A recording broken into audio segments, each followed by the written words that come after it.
Ladies and gentlemen, let's get LeVar Burton out here. Come on!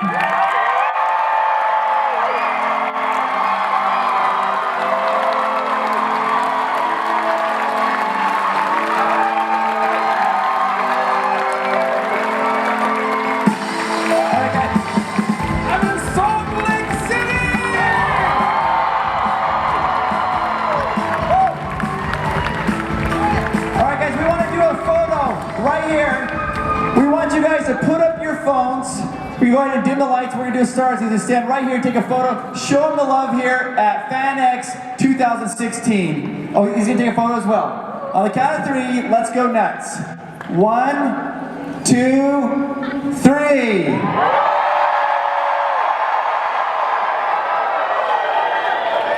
One more time, guys. 1, 2, 3.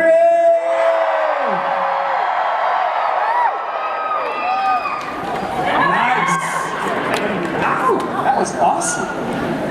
Hi. Oh my goodness. Are you the first person in line? Yeah? What's her name? Deirdre? Do you have a question, Deirdre? What would your question be, Deirdre?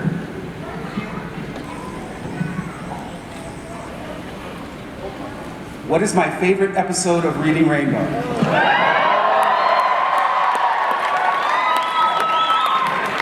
Well, Deirdre, I'll tell you, my favorite episode of Reading Rainbow is probably the one where we went behind the scenes of Star Trek. And it was based on called the Bionic Bunny Show. And Michael Dorn came out of the trailer like a big Klingon. Taking giant steps. Oh, you know what else we did? We showed you how the beaming happens by putting glitter in water and stirring it up and photographing that. Yep. You didn't know that? You knew that. You knew that was an effect, right? Oh, I'm bursting so many bubbles today. So Deirdre, does that answer your question? What's your favorite episode of Reading Rainbow? Your favorite episode so far, yeah. Is the first one. The very first one. That was, the very first episode of Reading Rainbow was, oh boy, am I getting old. It was based on a book about a kid whose father lost his job. And boy, I can't remember the name of the book, but we went to the library in Weehawken, New Jersey, and did a musical number called Check It Out. You guys remember Check It Out? Everybody give Deirdre a big hand for being the very first question of the day. Ryan, how you doing? I'm doing all right. How you doing? I'm doing well. You know, we've been waiting to get you here. Yes. Thank you. The rest of the cast was here 2 years ago. Yeah, but we were missing the important part. And I missed out. But the good news is I have you all to myself this time.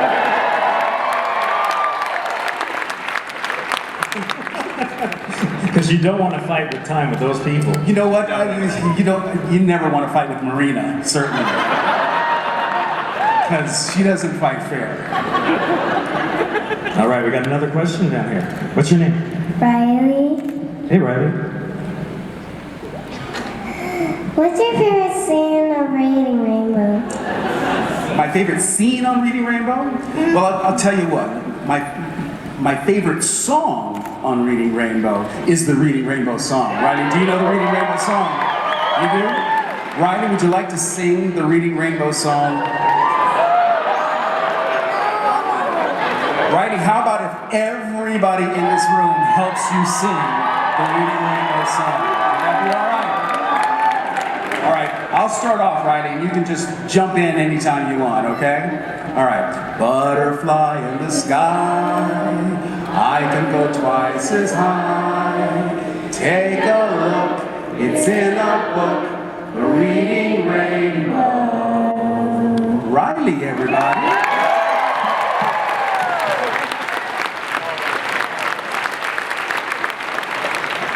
gotta be honest.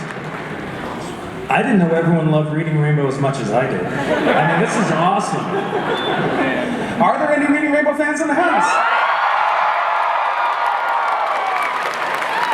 I love that. I love this. I love this. I love this. Yeah, I thought we'd all be asking Star Trek It's a questions. particularly sophisticated crowd in Salt Lake City.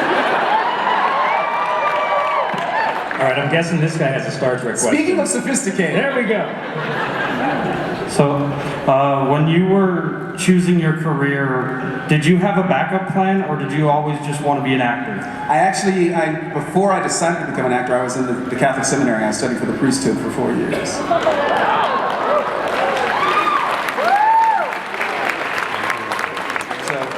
acting actually became my backup plan.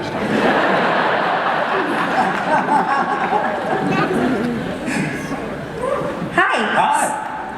So you were a really pivotal part of my childhood, being in Reading Rainbow. And as I got older and met my wife, she got me into Star Trek. And I knew you as the Reading Rainbow guy, not as Geordie LaForge. I answer to the Reading Rainbow guy. Yeah. Kunta, Geordie, Reading Rainbow guy. It's all good. So what was like the biggest difference between both of those roles? I mean, obviously, Geordie is completely different from Reading Rainbow. Well, I'll tell you. It's really simple. Geordie is a fictional character. The Reading Rainbow guy is me.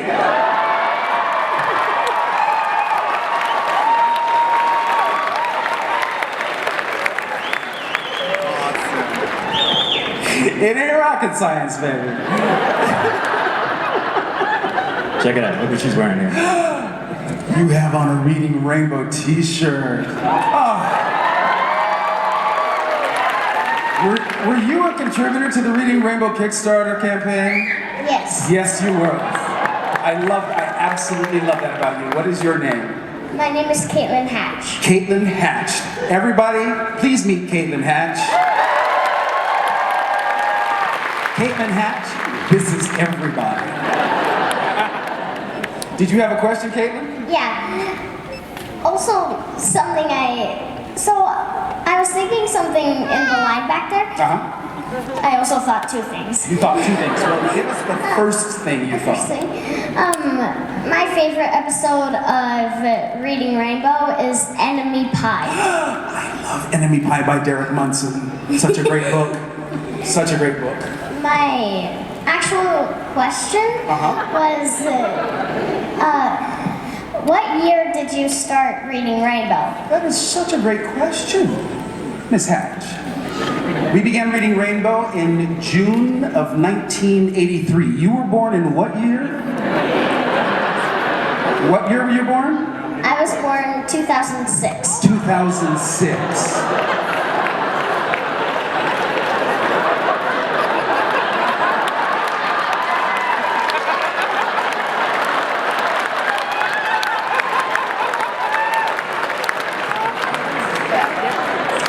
I suppose that makes me really old. Well, as Groucho would have said, you're a lovely person and we're crazy if we don't get married, but it's time to play You Bet Your Life. Caitlin Hatch, everybody.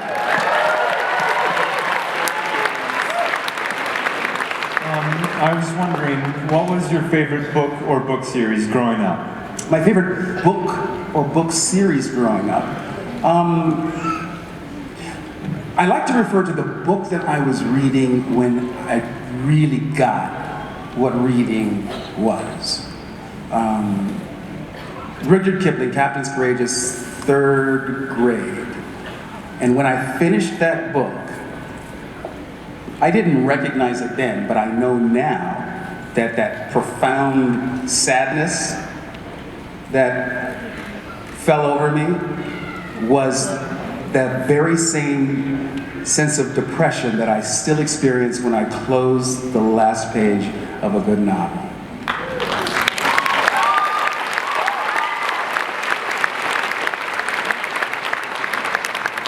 Has there been anything as far as that you've performed in that has had that same sort of feeling for you? The end of Star Trek? Anything like that? Well, the end of Star Trek, the end of Next Generation was really not the end because we went right into doing Generations.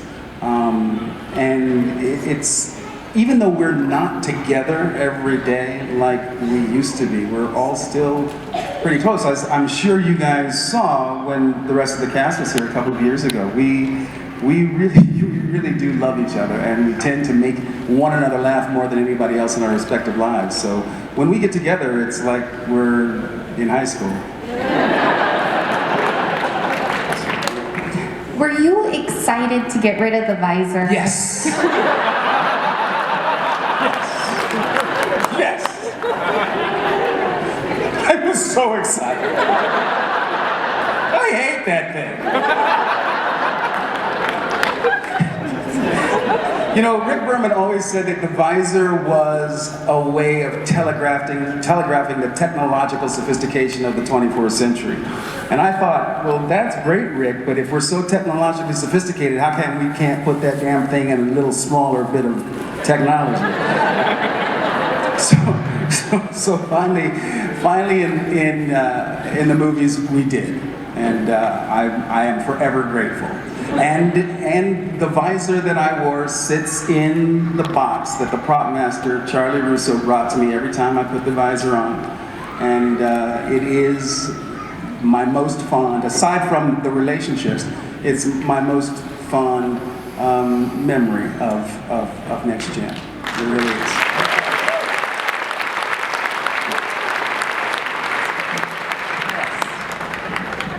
Yeah, it was fantastic. You got the contacts that you wore in the film. I have those too. I have those too. And what's weird about those contacts is that they were just black lines on a white field. That's all it was. Just black lines on white. And when I put them in my eyes, there was some sort of weird effect that turned my eyes kind of this really creepy blue. Creepy is the word. Creepy.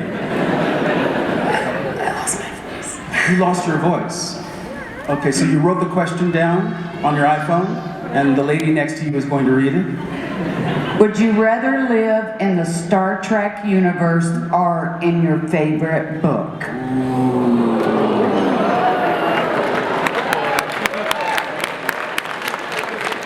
Good question. Well, what if my favorite book happens to be a Star Trek novel? And let's face it, the holodeck. Yeah. You can do anything on a holodeck. Absolutely. I'm gonna go with that.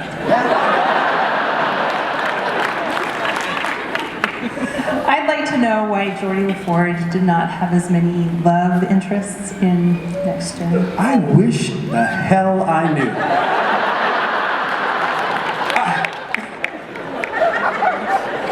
I'm not a bad-looking guy. Not at all. Quite the opposite. I think the writers, in all honesty, the writers, really enjoyed the old trope that the engineer, the nerd, was awkward around women. But you're so handsome. It was such a waste. Everybody on that ship had sex but Jordan. The android had more sex than the chief engineer. There's something fundamentally wrong with that. Not fair. Simply not fair. Maybe the next movie. Say again? Maybe the next movie. The next movie. The next movie?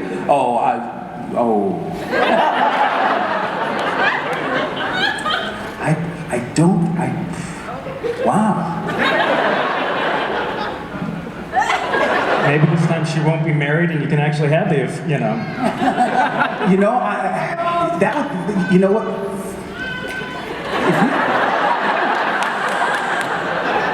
Why not?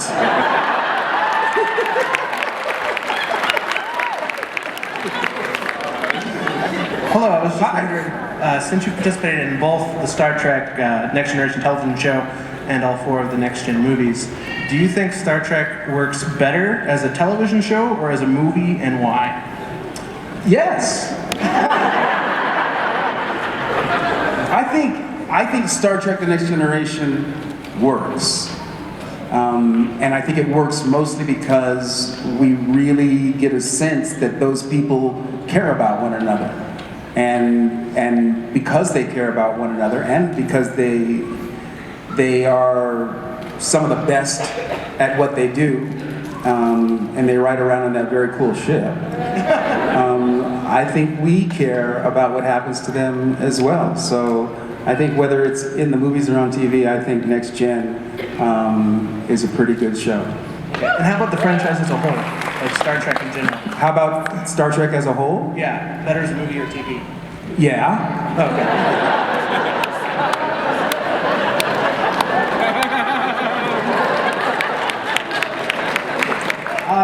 I wanted to ask if you thought modern children's television is lacking in the educational level that like Reading Rainbow held. Well, let's see. What's out there in children's educational TV these days? I think you have your answer.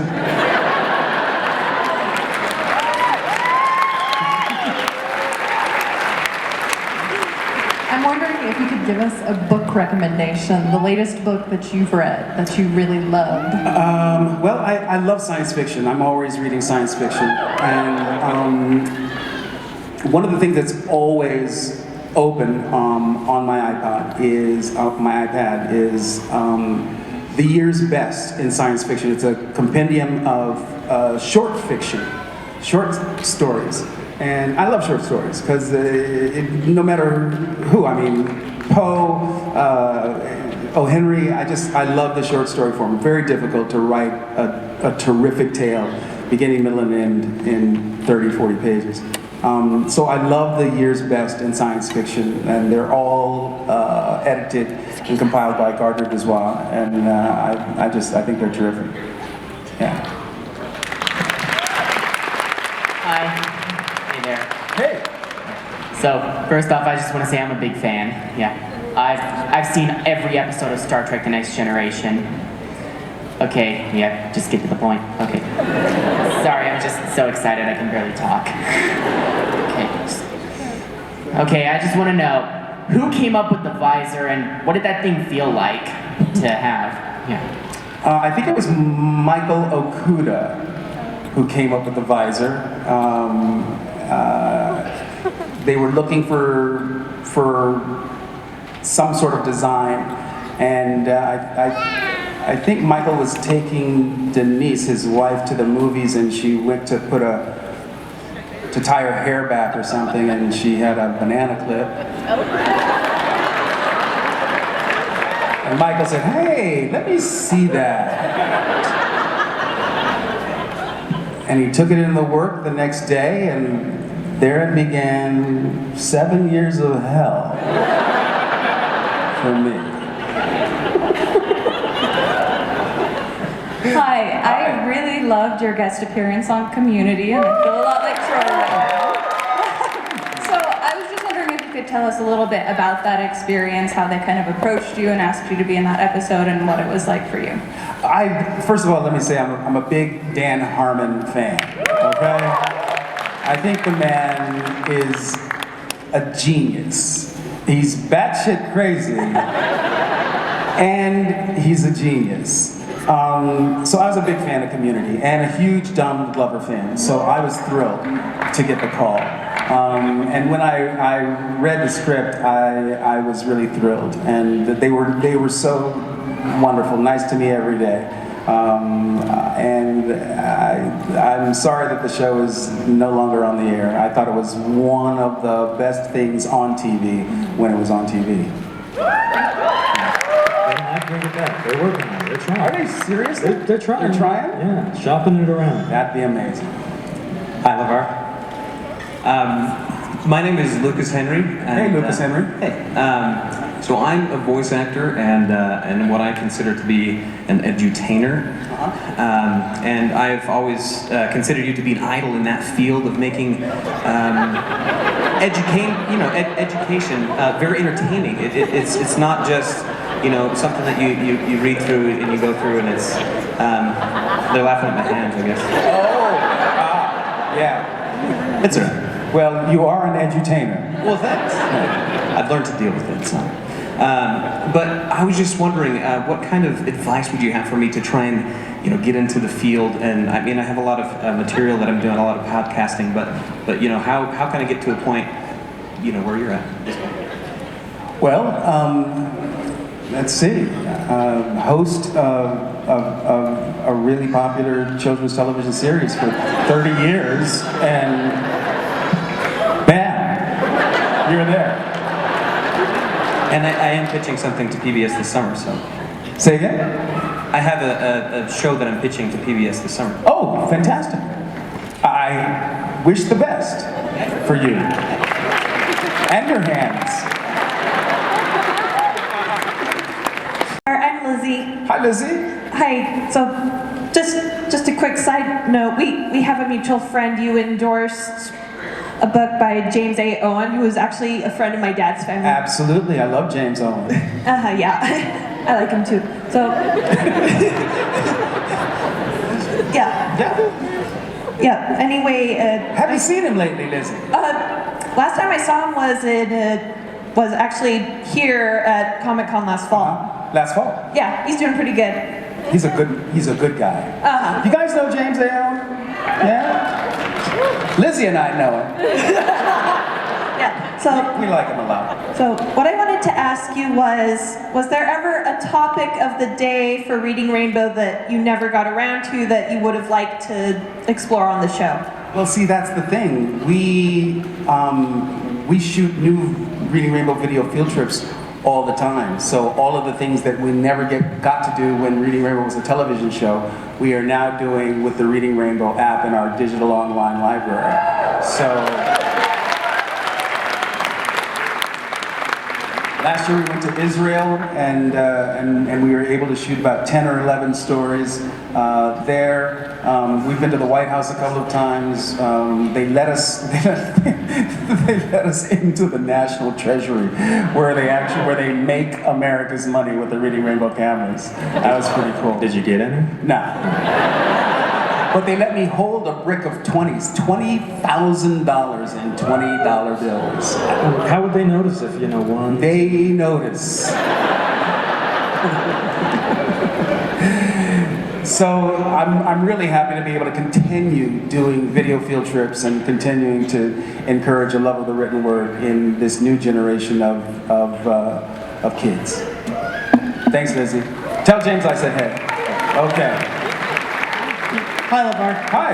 It's great having you here. Thanks so much for coming. So I have a question in regards to the Reading Rainbow app, more the business side. On the business side? Yeah. Let me say, first of all, I love the app. You love the app? It's fantastic. And I understand you guys are running a business. Yes, we are. And people need to make their royalties. Sure. And $5 a month is not unreasonable. I don't believe so, not for all the content we have. Yeah, but I was just wondering... But I knew there was a but coming.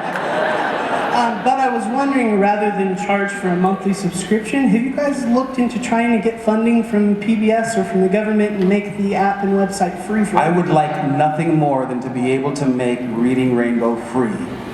Absolutely. Here's the thing. We license those books from publishers, and so we have to pay the authors and the illustrators royalties, right? We are looking at several different ways to continue to give Reading Rainbow away. When we did the Kickstarter and raised the Kickstarter money for Every Child Everywhere, it was specifically to build a product specifically for schools, which we have done and deployed just this month to coincide with National Reading Month. So our Skybrary School Service, we pledged as a result of the Kickstarter raise to give that product away to 10,000 classrooms, and we are over halfway there already. as far as the consumer service, Skyberry Family is concerned, the school version is called Skyberry School. The consumer version, we've rebranded Skyberry Family. I would love to be able to give Skyberry Family away. And if you know of a high net worth individual or a corporation who is willing to underwrite that effort, please send them to me. Thank you. Hi. Growing up, my mom was always telling me the story about when you were in Roots and they told you to take off running, that you would be caught and they couldn't catch you. Could you elaborate just a little bit on that? Well, the part you left out was that the person who was chasing me was O.J. Simpson. Yeah.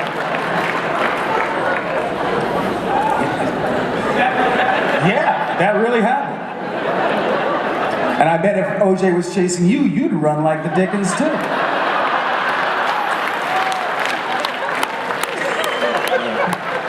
So speaking of Roots, if you only knew then what you know now, right? That's gonna show up on the internet.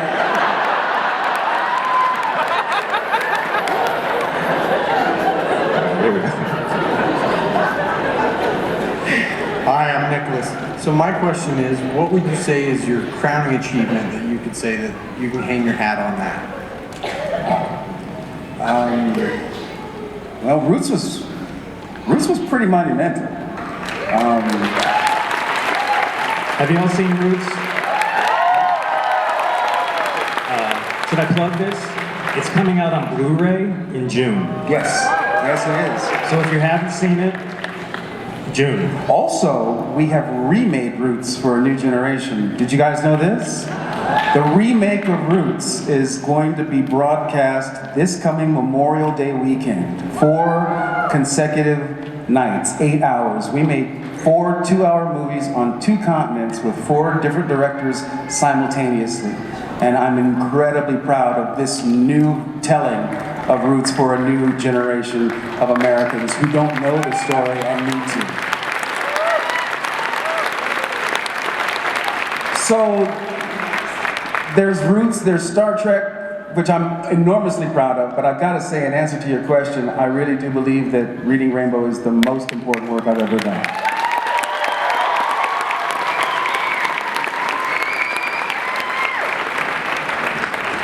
Hi. Hi.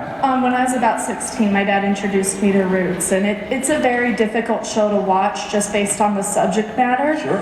Was it as difficult to film because of the subject Yes. matter as it was to watch? Yeah, it was. It absolutely was.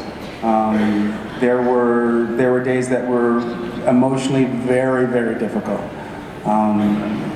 and still, I've considered it an absolute privilege to have.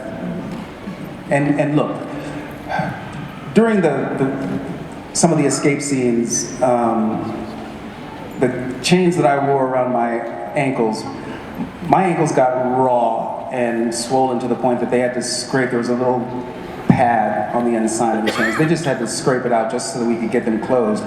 But as much discomfort as I was in, I was acutely aware every single moment that my ancestors went through this for real. And that any pain or suffering that I was enduring in the recreation of those moments was absolutely worth it, without question. So we know now Roots is looked back on as a kind of a landmark television program. Yeah. Was it well received when it first came out? The final episode of Roots is still, it's in the top 5 of the most watched episodes of television in the history of the medium. Roots had an audience of 130 million people. That means that half of America was watching it when it was on. That will never happen again. Drawing that kind of audience. Back in the day, there were 3 networks in PBS. You couldn't time shift. There was no DVR. There was no VCR. You had to watch TV when it was on. And Roots galvanized this nation. It was what people were doing at night, and it became the national conversation for weeks thereafter. It was incredibly well received. Yeah. I agree. I was one of those who watched it live back when I was younger. I always think of you as Kunta Kinte, and I always root for you when I see you on shows. Recently read Roots as well, and it's a very hard read. It's a very moving story. It is. I agree. I was wondering, I knew that you've directed the reboot of it, so to speak, or the reboot. Well, I produce. I'm a executive producer, yeah. Our directors are terrific. Philip Noyce, Thomas Carter, Mario Van Peebles, and Bruce Beresford. 4 wonderful, wonderful filmmakers.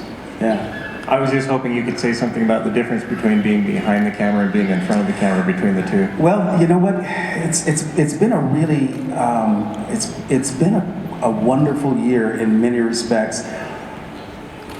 Because next year will be the 40th anniversary of Roots. Roots aired in January of 1977, but this year is the 40th anniversary of us having made Roots. So in the 40th anniversary year of making Roots, we were making the remake of Roots, and I had the opportunity to have a hand in casting the actor who plays Kunta Kinte. And I can't, it's very difficult for me to express how that feels. I learned this year that life oftentimes feels like we're moving in a straight line. But my experience based on this past year is that life is really circular in nature. And I felt like I had come back to the same place, but it's different. I mean, I'm different. I'm 40 years old. As if you couldn't tell. The world is much different than it was in 1976. And as much time has gone by, I don't believe that our timing for the release of this new version of Roots could be any better. It is amazing and astounding to me. Some of the things that we still have yet, I mean, forget getting to the 24th century and a vision where all diversity is honored. Infinite diversity in infinite combination, and a respect for all of that. It's one of the things that I've always loved about Gene Roddenberry's vision. It's the kind of world I want to live in. Clearly, we have a lot of work to do still.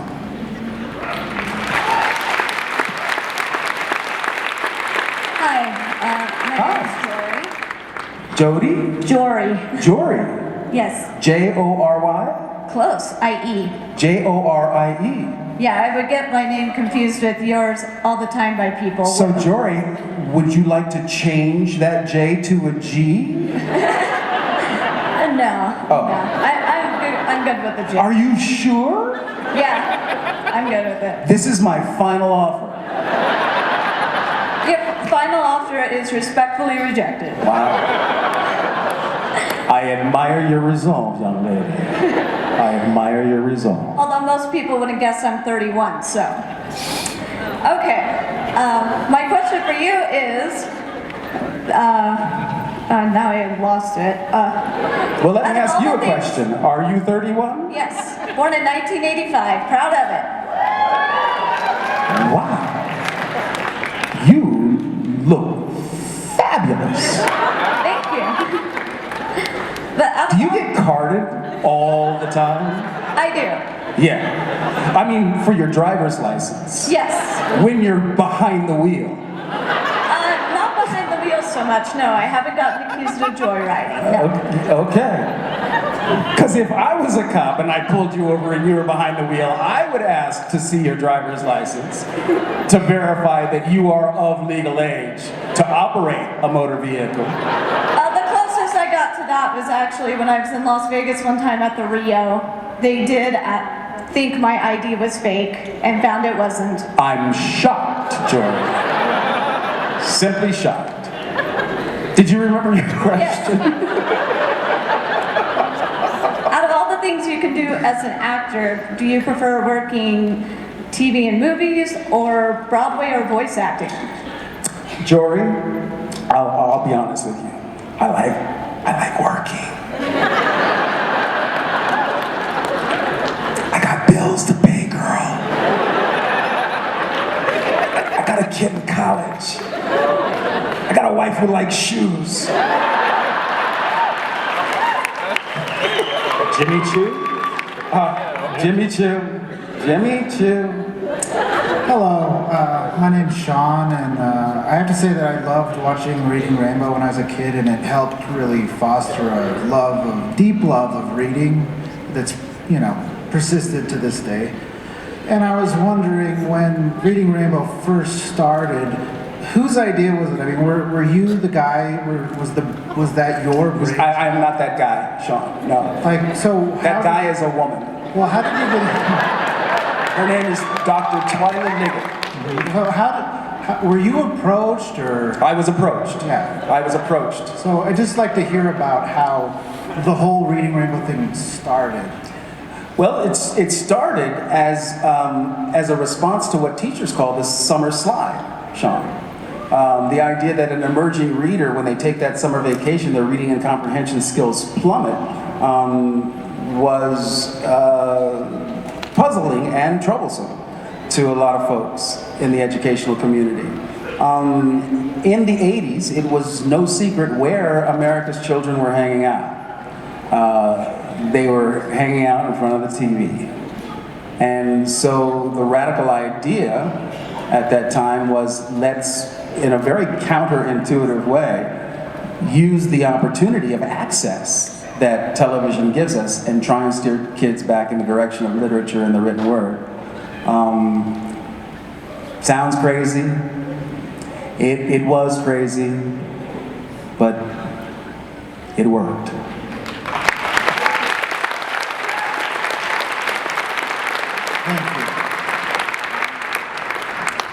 Hello, it's an honor to meet you. What's your name? Michael. Hey, Michael. In your last episode of Next Generation, where you talked about Leah, your wife, was that supposed to be Leah Brahms? Yes. Awesome. Yeah, right? Yeah. I also love your shoes. Oh, thank you, Sean. Thank you very much, Michael. Yeah. Well, your Star Trek experience didn't end at the end of even the movies. You directed some episodes. Yeah, I did. I went into the directing rotation of Voyager, Deep Space Nine, and Enterprise. Yeah.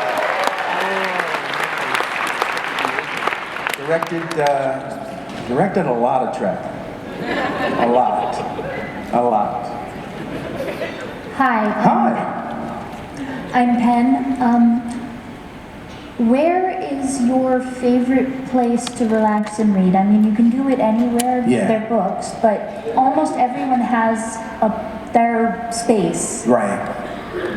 My favorite place to read is on the beach in Barbados.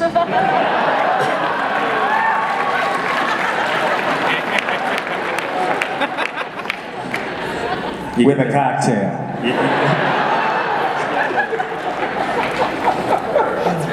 Hey, my name is Phil. I'm just wondering, when you were doing Reading Rainbow, did you ever wish you could approach to an older audience?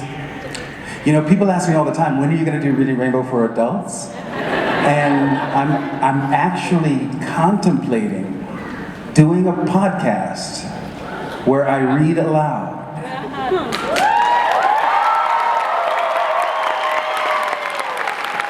I gotta admit, I almost brought a book.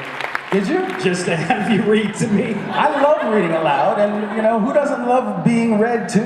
Yeah, but who doesn't love having you read to them? Well, that's why I'm thinking of doing a podcast. I think we'll call it After the Rainbow. I think you gotta work on that. You think? Maybe not, sorry. What do you guys think? Or Beyond the Rainbow. I think Beyond the Rainbow wins. Yeah. Hi, my name's Morgan, and I was wondering if you'd rather play in Star Trek or Star Wars. Morgan. Come here, young man.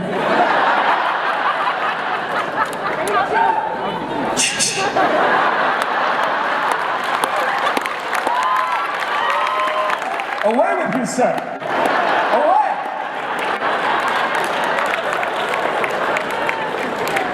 Kids these days. Does that count as, could be considered offensive to the guest?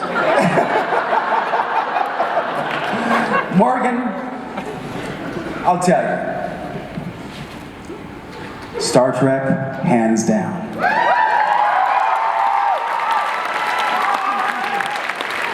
You wouldn't turn down a lightsaber. You'd do it. Oh, sure. Yeah. But I'll tell you, if I were to ever pull a lightsaber on me, all I'd have to do is pull out my phaser and zap him.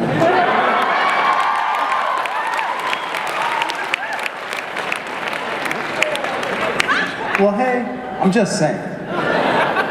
I'm Michael. Nice to meet you. How are you? Good. So, Reading Rainbow is like really influential for my childhood, and I was wondering, like, out of all your roles, like, if you could reprise one, which one would you like take another job for? Out of all of your different jobs, you know?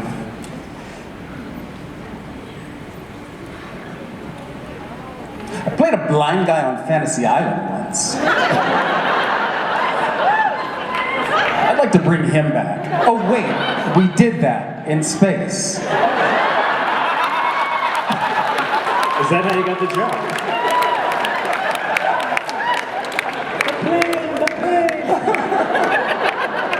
Hi, my name is Clara. My question is, what's your first favorite rainbow to make and what's your least favorite rainbow to make? Wow, Claire, that is... That's a good question.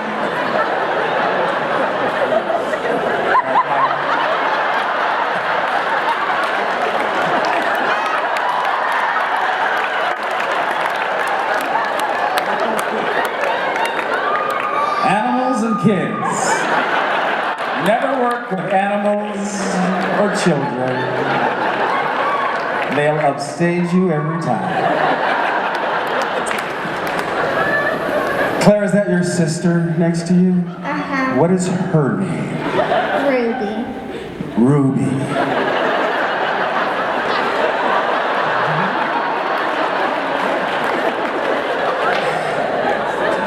Claire, are you the older sister of Ruby?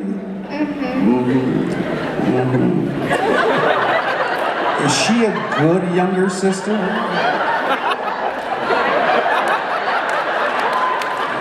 I think we have our answer.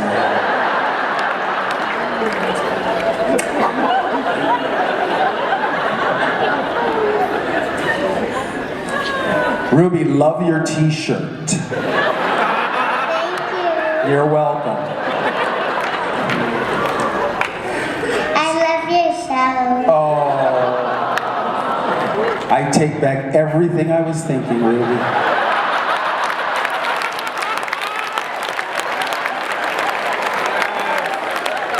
You are a delightful, delightful child. So Claire, my favorite episode of Reading Rainbow to make was My Little Island, where we went to Montserrat. I love the Caribbean, and anytime I can spend time in my favorite place on the planet is a good time for me.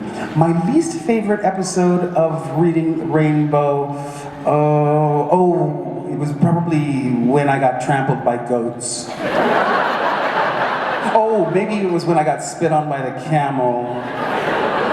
Or maybe bitten by the snapping turtle. You know, they put me in a lot of situations where my life was in jeopardy, Claire, but I survived. All right, guys, so we've only got a couple of minutes left. We're going to get, let's try one more question. Can we get one more question here? Hi, LeVar. My name is Galen, as Galen. Picard's mentor. Hi. And I was wondering if you think that the current Star Trek franchise the movies that are being made are in the spirit of the original, with focus on social justice issues. He only has 3 minutes. Galen, my mother said if you can't say something nice,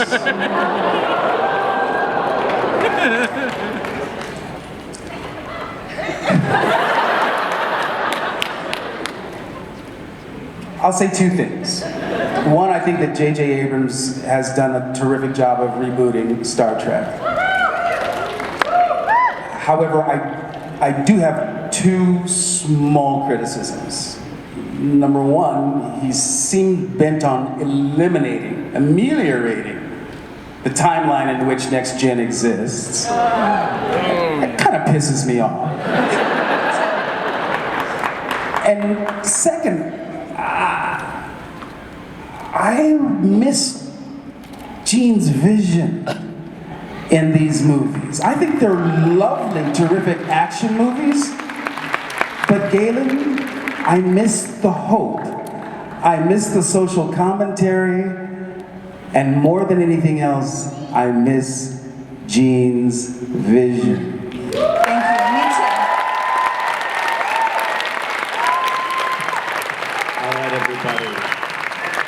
This is fantastic. Ryan, has our time come to an end? Our time has come to an end. I hate that about our time, that it's come to an end. Still amazing. He's still amazing. Well, I'll tell you what, you all are amazing. I mean that. Who's the guy with the microphone? He's just wandering around. His mic's not on. I'll speak for him now. Everybody, can you give it up for LeVar? Oh! It's a pleasure to have you here. Salt Lake City! I'll see you next time, but you don't have to take my word for it.